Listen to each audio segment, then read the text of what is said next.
Mnapouona mwezi wa Dhulhijja na mmoja wenu akataka kuchinja udhiya, kile kichinjwa cha Idi, basi azingatie miko hii: falyumsik an sha'rihi wa afari, aache kukata kucha zake, aache kunyoa nywele zake. Haya ni maagizo ya Mtume alayhi salatu wasalam, na kikubwa haya ni maagizo ya kiibada. Mwezi wa Dhulhijja tayari umeingia, nia yako ni kuchinja siku ya Idi udhiya, kichinjwa cha kiibada. Zingatia haya. Wewe ambaye unakusudia kufanya ibada hiyo, usikate chochote katika kucha zako, usinyoe chochote katika nywele zako. Kwa nini unafanya hivyo? Kikubwa kwa sababu ni maagizo ya Bwana Mtume Muhammadin sallallahu alayhi wa alihi wasallam. Huu uwe kwako ni ukumbusho, ewe ambaye unakusudia kufanya ibada hii, na Allah atufanyie wepesi sote tuweze kufanya. Usikate kucha zako wala usinyoe nywele zako mpaka pale ambapo utachinja.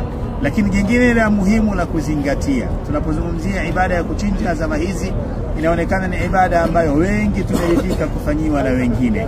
Miji yetu ni miongoni mwa miji ambayo inapata neema. Kuna watu wengi wanafanya ibada hiyo katika miji yetu, ni maana wanachinja katika miji yetu na sisi tunakuwa wanufaika wa nyama hizo, alhamdulillah khairi. Lakini uwepo wa nyama nyingi haina maana kuondoka kwa ibada hiyo kwa wahusika.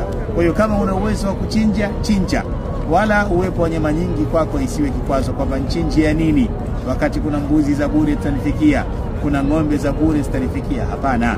Mtume alayhi salatu wasalam, kama anavyoeleza Abdullah ibn Umar radiyallahu ta'ala anhuma, amekaa katika mji wa Madina miaka 10 kulluha yudhi, miaka yote alikuwa anachinja sallallahu alayhi wa alihi wasallam. Hivyo kama Allah amekujalia uwezo wa kuchinja, usirudi nyuma eti kwa kuwa nyama za sadaka zinazogawanywa kwenye udhiya ni nyingi. Hapana, itekeleze ibada hiyo, na kama wewe umepata nyama ya kukutosha, basi kile utakachochinja kiwe ni sadaka kwa wengi.